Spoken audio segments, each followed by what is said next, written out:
हम पाकिस्तान को दलाल कह दें और पाकिस्तान वो एक्टर हो सकता है जो अमेरिका के इशारों पर नाचे, लेकिन हम वो एक्टर नहीं हो सकते। गरिमा जी, सबसे पहले तो मैं आपके उम्र का लिहाज कर रहा हूँ। आपका एक पैर शमशान में है, एक पैर घर में, और सफेद बाल तो देखो, इस उम्र में बंदा बैठ के इबादत करता है, पूजा करता है। तुम बैठकर बीजेपी की दलाली कर रहे हो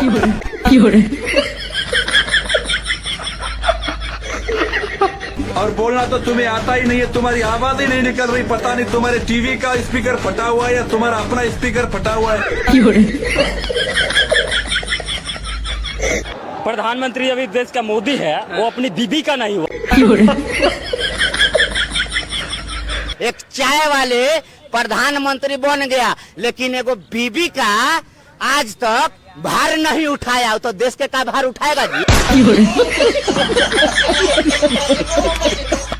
जब आप हारने लगते हैं तो आप सब पर चुनाव आयोग ये कर रहा है, वो कर रहा है। अभी पता चलेगा। अंजना जी, बिहार के चुनाव का परिणाम जनादेश नहीं ज्ञानादेश है। अब गर्दा उड़ेगा भैया। इसका प्रमाण लेकर आया हूँ। बहुत सी बातें की गई कि बिहार में हमने आरोप लगाया था कि चुनाव चोरी हुआ, उसके मैं पुख्ता प्रमाण आप लोगों के सामने रखता हूँ। देखिए क्या षड्यंत्र हो रहा है इस देश के साथ। 65 लाख वोट काट दिए गए बिहार में, टारगेटेड किलिंग की गई प्रजातंत्र की। जब पहली बार 12 राजनीतिक दल मिलने गए ज्ञानेश गुप्ता जी से, 2 महत्वपूर्ण बातें उन्होंने कही और उसके बाद तत्काल हम लोगों ने प्रेस कॉन्फ्रेंस की। सारे सांसदों ने ज्ञानेश गुप्ता जी के ऑफिस के बाहर 2 स्टेटमेंट उन्होंने दिए। उन्होंने कहा कि 20% वोट तो बिहार में कटेंगे, एक स्टेटमेंट। दूसरा ऑन रिकॉर्ड नहीं है, ये ऑन रिकॉर्ड। आप ऑन रिकॉर्ड नहीं है, डिफेमेशन ऑन रिकॉर्ड नहीं है, डिफेमेशन फेक केस कीजिए। ये कहने दीजिए ना ज्ञानेश गुप्ता जी को। आप एसआईआर के खिलाफ कोर्ट नहीं जाने को तैयार है, सबको कह रहे हैं डिफेमेशन फाइल करो, हम कुछ भी बोलेंगे। कॉन्फ्रेंस लिए और ये स्टेटमेंट एक बार नहीं 2 बार दिया है ज्ञानेश गुप्ता जी ने। कहाँ दिया? आप दिखाइए सर, 1 घंटे का टाइम है, अगर ज्ञानेश कुमार ने बोला है दिखा दीजिए।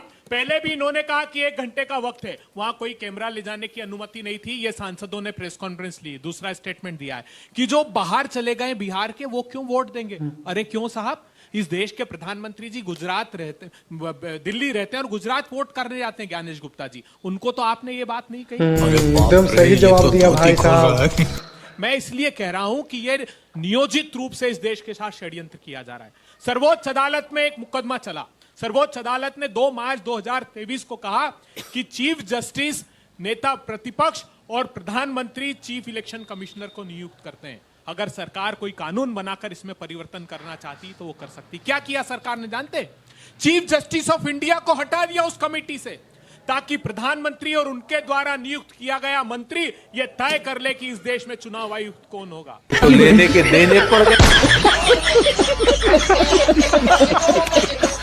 इस देश के प्रजातंत्र को नियोजित रूप से कमजोर करने का षड्यंत्र किया जा रहा है। 26 बीएलओ ने इन 7-8 दिनों में पिछले या तो आत्महत्या की या दम तोड़ दिया। ये तो इलेक्शन कमिश्नर के ऑफिस बेयरर्स हैं। क्या उनको इस बात की चिंता नहीं होती? इस बात की चिंता यूपी के फतेहपुर का सुधीर, उसकी 2 दिन बाद शादी थी, वो चिल्लाता रहा कि मेरी 2 दिन बाद शादी है, मुझे अनुमति दीजिए छुट्टी की। उनके घर अधिकारी गए, उनको धमकाया, उसने आत्महत्या कर ली। विपिन यादव, उसने यह आरोप लगाया कि मुझे कहा है कि टारगेटेड ओबीसी के वोटर्स को आप हटाइए और दूसरे वोटर्स को ऐड कीजिए। मैं गवाह हूं इस बात का बिहार में कि टारगेटेड वोट काटे गए। ये बड़ी अच्छी बात कही। क्या पोल पट्टी खोला। एवरेज औसत 26,000 एक कंस्टिट्यूएंसी में वोट काटे गए और कहते हैं प्रचंड बहुमत से जीत गए। अरे हमने आरोप लगाया, अलन में हमने प्रामाणिक रूप से कर्नाटक की सीआईडी ने 18 पत्र, आखिरी बात, 18 पत्र लिखे। उन्होंने कहा कि संस्थागत रूप से एक ऐप के माध्यम से वोट चोरी की जा रही है। इलेक्शन कमिश्नर को कहा कि आप हमें ओटीपी ट्रेस दे दीजिए, इंटरनेट प्रोटोकॉल एड्रेस दे दीजिए, ताकि चोर को पकड़ सके। आग लगा दी, आग लगा दी, आग लगा दी। ऐसा कायर गृह मंत्री, हमें तो शर्म आती है सोचकर कि वो अपने आप को लौह पुरुष से तुलना करते। कहां सरदार पटेल, कहां ये बौना।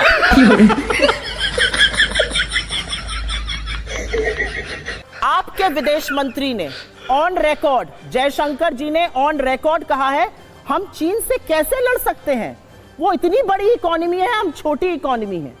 ये आपके विदेश मंत्री का कथन, या तो इसका खंडन करिए या उनको बर्खास्त करिए, क्योंकि चीन के आगे हमारी आर्मी आंख में आंख डाल के खड़ी है और आपके विदेश मंत्री ये कहकर उनका हौसला तोड़ते हैं। ये बड़ी अच्छी क्या जवाब दिया। आपके प्रधानमंत्री, मेरे भी प्रधानमंत्री हैं, बिना पलक झपकाए कहते हैं कोई घुसा हुआ नहीं है।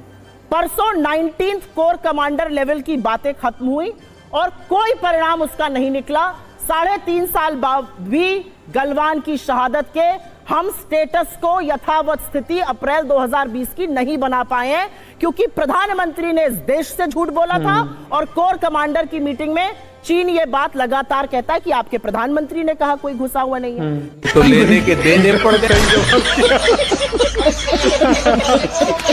जबकि असलियत यह कि अपने पेट्रोलिंग पॉइंट्स को आपने बफर जोन बना लिया। आप कहते कहते बड़ी सारी बातें कह गए। इस हफ्ते, इनफैक्ट लास्ट हफ्ते जब पार्लियामेंट चल रहा था, सीएजी नाम की संस्था का आपने नाम सुना होगा, कंट्रोलर एंड ऑडिटर जनरल, सरकार के सारे खर्चे की निगरानी करती है, नियंत्रण करती है, उसका ऑडिट करती है।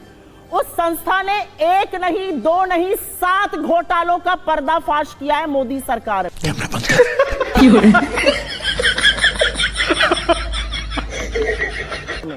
कहते हैं रिपोर्ट ही गलत है।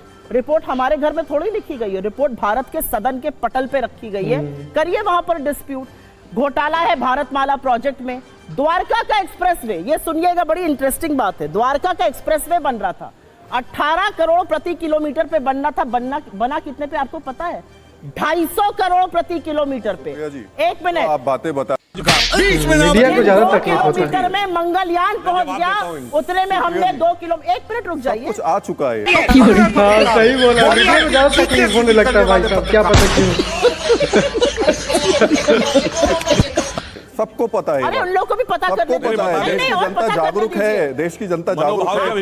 पर आप मेरा सवाल, जिस सीएजी का नाम सुन के 2014 के पहले मिर्गी के दौरे आने लगते थे टेलीविजन एंकर्स को, पेपर फेंक फेंक के शोज होते थे, आज उस पर चर्चा ही नहीं हो रही जवाब ले है। लूं। सुई पटक सन्नाटा है। बिल्कुल बताइए तो सही कि जितने में मंगलयान पहुंच गया उतने में 2 किलोमीटर सड़क आपने क्या जवाब दिया भाई। आपका जवाब ले टिकट लगाइए उस सड़क पर। बिल्कुल आपके सवाल का जवाब ले लूंगा। आपने मुझसे मेरे गठबंधन के बारे में पूछा जी। और वो सवाल जरूरी है। मुझे ऐसा लगता है कि हम एक थान के कटे लोग नहीं हैं। हमारे आपसी मतभेद जरूर हो सकते हैं, लेकिन हमारा एक विजन है, और वो विजन क्या है कि हम सब इस देश के संविधान में यकीन रखते हैं और उसी से एक प्रश्न निकलता है। हमारा मानना है कि संविधान हर हाल में सर्वोपरि है। Prime ministers economic advisory council के चीफ हैं विवेक देबरॉय। उन्होंने एक लेख लिखा 15 अगस्त को और कहा 77वें स्वाधीनता दिवस पर कि भारत के संविधान को बदल देना चाहिए। ये कहां से बात आ रही है? मोदी जी के बहुत निकट माने जाते हैं, उनके आर्थिक सलाहकारों की सूची में सबसे आगे हैं, अध्यक्ष है prime minister economic advisory council के। क्या ये सरकार संविधान बदलने की कोशिश कर? बिहार का चुनाव इतनी बुरी तरह से आप क्यों हारे? अभी पता चलेगा। एक चुनाव में होता है कि प्रत्याशी को चुनाव आयोग की तरफ से एक लिमिटेड पैसा खर्च करना है, लेकिन जिस चुनाव में करोड़ों रुपए खर्च हो रहे हो और उसकी कोई गिनती भी ना हो, तो जाहिर सी बात है आप ये कह सकते हैं कि चुनाव में पैसे का बहुत बड़ा रोल है। अब आपके नेता वोट चोरी कर रहे हैं कि हम वोट चोरी से बिहार हार गए। जो राहुल जी ने आरोप लगाए, राहुल जी ने जो तथ्य रखे, राहुल जी ने प्रेस कॉन्फ्रेंस करके देश के सामने 3 बड़ी प्रेस कॉन्फ्रेंस की। अब तक चुनाव आयोग आगे आकर के क्यों नहीं जवाब देता है? ये बड़ी सही बात है। जवाब देना ही नहीं चाहता। चुनाव आयोग से ज्यादा भाजपा के नेता जवाब देना शुरू कर देते हैं। गृह मंत्री जी देश की संसद में जिस तरह से धमकी भरी भाषा में बोल रहे थे, उससे पता चलता है कि आप चुनाव आयोग को बचाने के लिए, चुनाव आयोग को सेव करने की बात कर रहे हैं। ओ भाई, चुनाव आयोग सामने आए ना, उस पर से भरोसा टूट रहा है लोगों का। होती है या नहीं होती है, आप इसको क्लियर करिए देश के साथ। ये बड़ी क्या जवाब दिया। इमरान भाई, मुसलमानों को वंदे मातरम बोलने में क्या दिक्कत है? बीजेपी कहती है। भारतीय जनता पार्टी जब वंदे मातरम गा करके इस देश के लाखों क्रांतिकारी जेल जा रहे थे, गोलियां खा रहे थे, तब भाजपा वंदे मातरम क्यों नहीं गा रही थी, या जनसंघ वंदे मातरम क्यों नहीं गा रही थी? तब तो सरकार बना रहे थे मुस्लिम लीग के साथ। क्या जवाब दिया भाई। तो भाजपा तो कहती है कि कांग्रेस मुसलमानों का तुष्टीकरण करती है, तो भारतीय जनता पार्टी किसका संतुष्टीकरण कर रही है? तेरा तो गेम बजाना पड़ा। कांग्रेस पार्टी सिर्फ वो काम कर रही है जो देश के संविधान में लिखा है। देश का संविधान जो कहता है, इस देश का हर नागरिक बराबरी का अधिकार रखता है। सब अभी आपने चुनाव सुधार की बात मानक शुरू की और चुनाव सुधार पर चर्चा हुई, लेकिन आपको नहीं लगता कि इतना बैगेज आपके पास है कि 40 साल जब सरकार में रहे तो चुनाव सुधार के लिए कुछ नहीं किया? अभी पता चलेगा। मुझे लगता है कि जिस स्थिति में देश मिला था, जहां लोकतंत्र था ही नहीं, लोकतंत्र ला करके स्वतंत्र संस्थाएं बनाना और उन स्वतंत्र संस्थाओं की स्वीकार्यता लाना देश में। बात तो सही है। जो देश, मतलब मैं प्रतापगढ़ जिले से हूं, एक जिले में 7 राजा हैं, 7 रियासतें हैं। हर्षवर्धन जी इस बात को समझते हैं। जिस कोने जाइएगा एक राजा वहां पर है। आप रायबरेली चले जाइए, सुल्तानपुर चले जाइए, इलाहाबाद आ जाइए, आपको राजा ही राजा मिलेंगे। उस देश में राजतंत्र खत्म करके लोकतंत्र लाने का काम पंडित नेहरू ने किया, डॉक्टर बाबा साहब अंबेडकर ने किया, मौलाना आजाद ने किया, सरदार पटेल ने किया। क्या जवाब दिया भाई।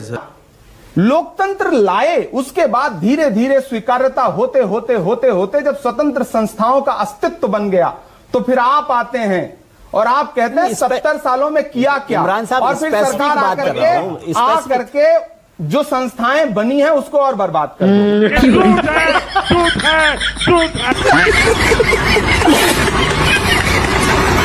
और ट्रंप जो है बार बार कह रहा है कि हम तो चाहे तो मोदी जी का कैरियर खा सकते हैं। नहीं बेटा, ये ठीक नहीं। ये क्या कहना चाहता है वो? कौन सी ऐसी गुप्त बात है जो गुरु को गुरु घंटाल मिल गया और गुरु घंटाल इस तरह की बात कर रहा है? और फिर जब 50% से टैरिफ हटाकर 18 कर दिया, उस पर भी निशाने पर लेंगे। अरे दोनों चाल कैसी हो सकती है? 18% किया है। आप ताली बजाइए।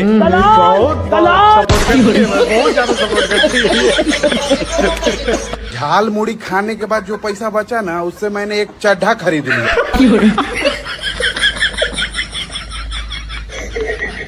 12 साल में 142 करोड़ आवाम के इसने 12 बजा दिए हैं नरेंद्र मोदी ने। हाथ जोड़ के ऊपर वाले से विनती है, इसको कहीं ठिकाने लगाओ। इस वीडियो में कौन सा क्लिप आपको अच्छा लगा भाई, कमेंट में जरूर बता के जाना भाई लोग।